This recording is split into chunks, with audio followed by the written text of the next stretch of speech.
এই বছরের সরস্বতী পুজো ছিল আমাদের কাপেল জীবনের শেষ সরস্বতী পুজো। পরের বছর পুজো হয়তো এজ আ কাপেল আমাদের আর ঘোরা হবে না। তবে কেন, চলো সেটা তোমাদের আগে ভিডিওতেই বলছি। পুজোর দিন সকাল থেকেই সবারই তৈরি হওয়ার একটু তাড়াহুড়ো থাকে। সকাল ওই 11টা নাগাদ আমি, দিদি, সৃষ্টি সকলে তৈরি হয়ে নিয়েছিলাম। দিদি আর সৃষ্টিকে আজকে কেমন দেখতে লাগছে সেটা তোমরা একটু কমেন্টে জানিও। আজকের আমার প্রথম কাজ ছিল দিদিকে আর সৃষ্টিকে সৃষ্টিদের স্কুলে পৌঁছে দিয়ে আসতে হবে।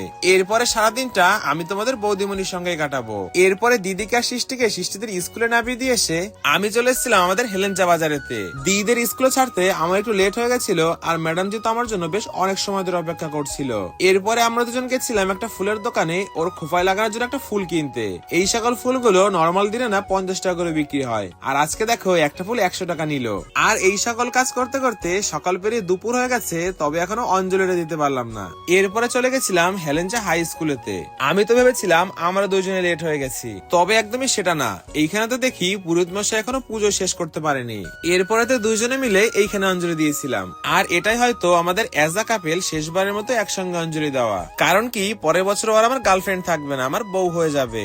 এরপরে অঞ্জলি দেওয়া শেষ করে আমরা সরস্বতী মায়ের প্রসাদ খেয়েছিলাম। এরপরে শুরু হয়েছিল আমাদের ভিডিও করা।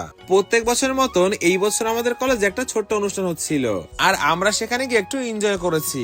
সারাদিনটা একসঙ্গে থাকার পরে সব থেকে কষ্টের জিনিস কি জানো? এটা।